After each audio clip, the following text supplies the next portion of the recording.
Hi everyone, welcome to Truth Prevails.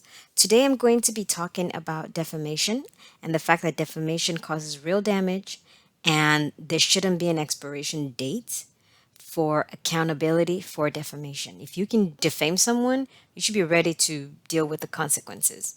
So, the two people in general that I advocate for strongly on this channel are Johnny Depp and Meghan Markle, and both people were defamed.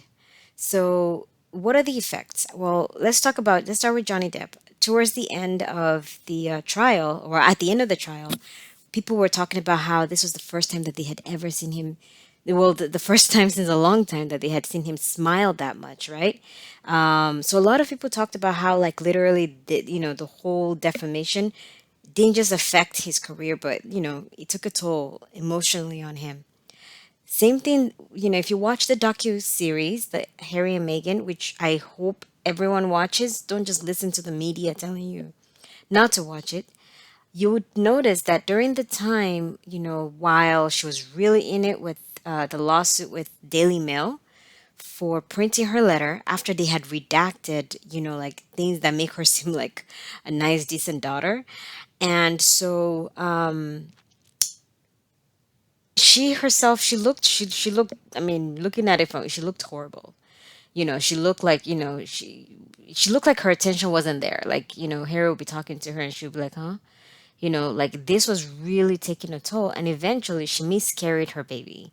Now, whether it's stress, whether it's something else, we would never know. But again, it just goes to show you that, defamation have real consequences. They take a toll on your reputation for sure. People lose their jobs, right? Meghan Markle, her goal ever since she was a child was activism, going out there speaking to people. But people don't want to talk to you because they think you're a bully and you're this and, something that you're not. Then your own future, your goals, your wishes have been destroyed by lies. So I truly believe that regardless of who is being attacked, whether you're A-lister, B-lister, C-lister, D-lister, homeless person, no matter who you are, I don't think anyone deserves to be defamed in the media. It's one thing to just lie about your roommate or something like that. It's another to take it to the media level and then have the media then just spread it where every British tabloid is printing the same stories day after day. So with Johnny Depp, it was the same British tabloids. With Meghan Markle, it's still the same British tabloids. And I'll go further because I hope that someday, and I hope someday soon. There's no reason why more people need to keep suffering for a long time. But there's somebody I came across a tweet yesterday by someone named Anne or Annie. I'm not sure. And this is her story to tell. But if she doesn't mind, I'm just gonna kind of throw in something that I saw in her tweet, which was basically that a journalist had DM'd her, and the journalist basically was saying how this is our job and we have to do it, and it's a cutthroat, this is the industry and it's a hard place and you need to work your way up and this is what you have to do. If you have to lie to move up, then that's not a job. That's literally a criminal enterprise. So I think sometimes I wish that they would just criminalize defamation, like defamation with malice. That way people just know that it's wrong and like don't do it. So people are basically, and this same person was upset that, well, Harry is privileged, and so what's his problem? Why is he making it a big deal that they printed false stories about him? Because it's affecting his wife. His wife is now suicidal. He comes home and she's in like really really sad mood, and like I said, she did lose her baby, during the process. Whatever the consequences are, you should not go out destroying someone else's reputation. And I just, during the Devi heard, Amber's team, I remember Elaine Bertahoft saying, "Well, this story has been told already. You can't include this year. You have to include that year. You can't include this year." Well, Amber Heard did all of it. She did all of it. She started in 2016, and she did all of it. So why are we excluding some years, right? That's one. Another part of it was they kept saying, yeah, he stole the story in the UK.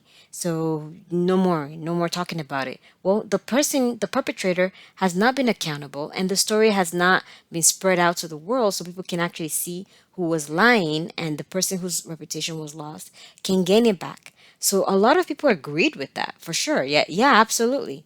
So and for me, I apply that to Meghan Markle. Everybody's like, well, you left 3 years ago, right? If it was bad treatment, well, you left. The end. Move on. Well, someone did something really terrible 3 years ago, and they have not been accountable for it.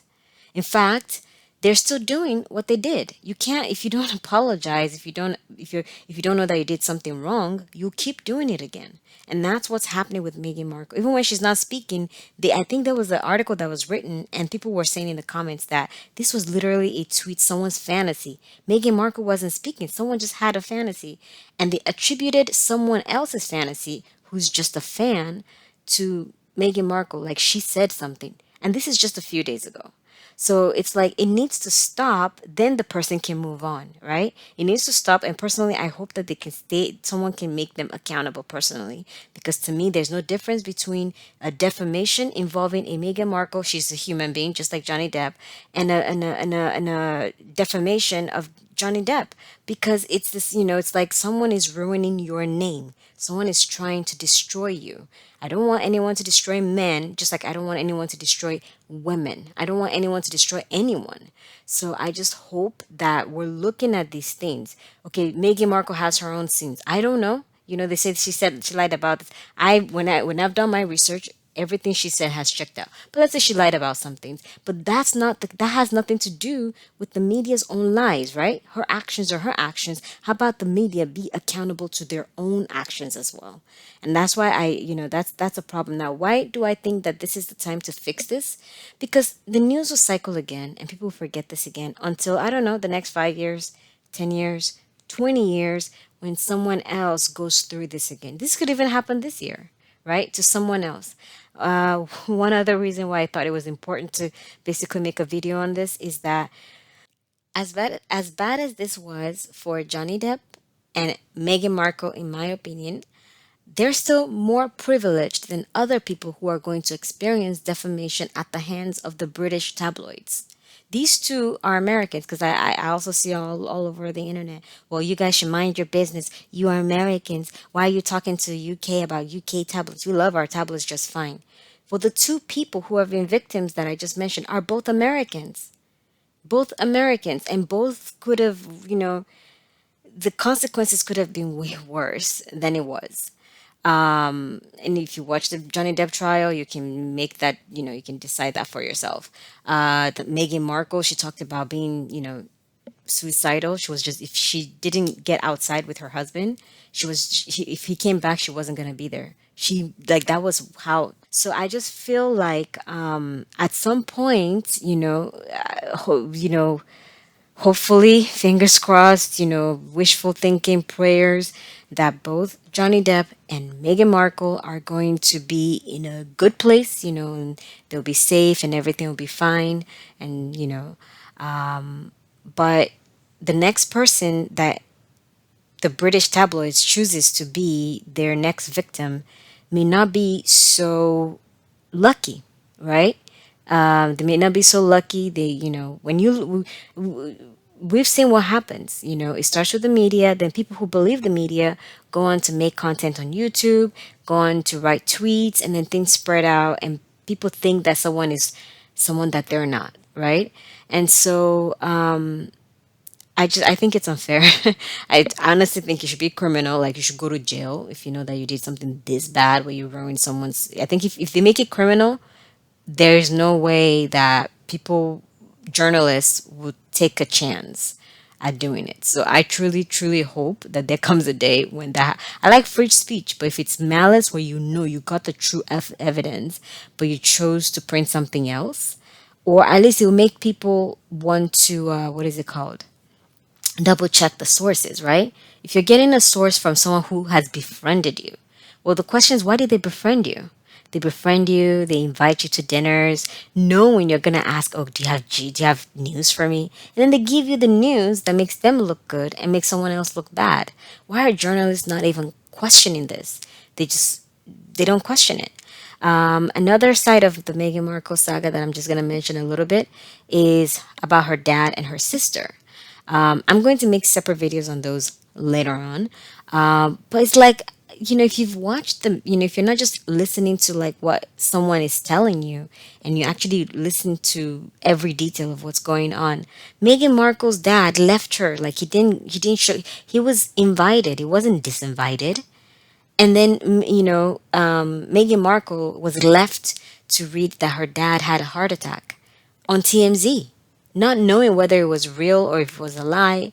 And then she called him and he wouldn't answer back. That's what happened. But I just watched a video with Samantha Markle right now where she's saying yes, no, she doesn't want any of us there, and it's because we can check her lies if while we're out there because we really know her. No, he was invited. He didn't come. He chose not to come. He decided not to come. So I hope that defamation stops. Again, maybe it doesn't have to be a crime, but I feel like whatever the liability right now is for companies that do it, or for the individuals that do it, maybe it's not strong enough. Maybe with tabloids, whatever the amount that everybody else is paying, they need to pay like 100 times of it, pay like $2 billion, you know, in for damages or something like that, because I don't see how else they're going to learn. If people are going, well, I have the right because they're privileged, so I get to write evil stories or false stories about them. If they're evil and you're writing that they're evil, that's one thing. But if things didn't happen, but you created a story and said it happened, and that person is now like on their deathbed or something because of whatever you're doing, that's wrong. And I'm trying to implore anyone who's watching these videos. I don't get that many views, but whoever is watching this video, is just that it's not okay that one person can hurt another, and then the excuse is, well, they're tabloids, so they get to do that kind of stuff. So they're tabloids and they killed Diana. They chased her down that tunnel, and then made excuses. First of all, they lied about the speed, and then they made excuses and said she didn't wear seatbelt. People die with seatbelt, doesn't matter. But it was those flashing lights, and chasing her down the tunnel that caused the accident. And then once the accident happened, they kept snapping pictures. They didn't stop. They just kept for 15 minutes. They didn't open the door to say, "Ma'am, are you okay?" She looked dead, but she may not have been dead. She wasn't, by the way. They were able to revive her when they got to the scene. So basically, she wasn't dead. And if they had opened the door and tried to get her some air, maybe someone gave her CPR, maybe the outcome will be different today. So tabloids killing people, that is something that exists. But as a society, is that what we want? Is that what we're okay with? So I truly, truly hope that things improve over time. One other thing that I wanted to add was that the the ability to, I guess, deceive a section of the population when it comes to Meghan Markle seems to be huge. And people, I think, people don't think, first of all, that she ever got pregnant. I don't even know if people think she's human. But yeah, they don't think she ever got pregnant. They feel like, she was putting weird stuff in her belly for 9 months. She did it for the first baby, and then when it came time to the second baby, she kept wearing, stuff on her belly to make her look like she was pregnant. They don't believe that she miscarried because they don't believe that she ever was pregnant. To me, that's very dangerous. It's kind of like the whole Sandy Hook thing, like, oh, this didn't happen. That's a huge event that happened to a couple. They lost their baby. Oh, no, no, it probably didn't happen. So I think, again, like when people are, the lies have just gotten to be too much. That's what I think. Now, which brings us to the next level. People think her children aren't even real. They think her children are plastic dolls, where like you stick batteries in them and then they move their hands and feet. Now, I wish I could tell you that only a few people believe this, but I've seen threads. I've seen threads where like you've got like 60 comments and more, and everyone believes this. Everyone is saying, "Of course." You think they want us to think that that's a baby? They don't want you to think it's a. So I don't know. I don't know where the end is. Of course, you can't convince the whole world of anything, but I just feel like the lies when it comes to, like, at least especially Meghan Markle, is just it's outrageous. It's almost like she's the god of thunder and fire and evil, and you know they've created this image that's so different from any human being that we've ever seen. Even serial killers don't get this kind of a treatment. So I just hope that the defamation ends. Thank you for watching.